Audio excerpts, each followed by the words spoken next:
கொடுத்து கேட்க மாட்டேன். அது பொய்யன், அது பொய்யனுடைய வார்த்தை. ஆனா நான் ஆராதிக்கிறவர் மெய்யாகவே மெய்யாகவேன்னு சொல்லுகிற கர்த்தர்.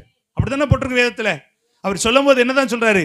மெய்யாகவே மெய்யாகவே தான் ஆண்டவர் ஆரம்பிக்கிறார். அப்ப என் வாழ்க்கையில அவர் மெய்யாகவே மெய்யாகவே செய்யக்கூடிய தேவனாய் இருக்கிறாரு. அதுதான் எனக்கு வேணும்.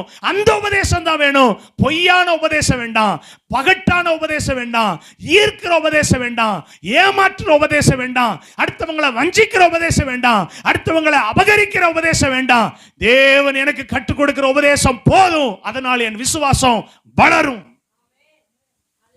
அல்லேலூயா. எவ்வளவு அழகா சொல்லப்பட்டிருக்கு பாருங்க. மனசாட்சியில் சூடுன்ற பொய்யருடைய மாயத்தினாலே. மனசாட்சி அவங்களுக்கு இல்லாம போயிருங்க. இன்னைக்கு நமக்கெல்லாம் என்ன இருக்கு? இருக்கா? ஆண்டவருக்கு நன்றி சொல்லுங்களேன். ஆண்டவரே, எனக்கு நல்ல மனசாட்சியை தந்திருக்கீங்க.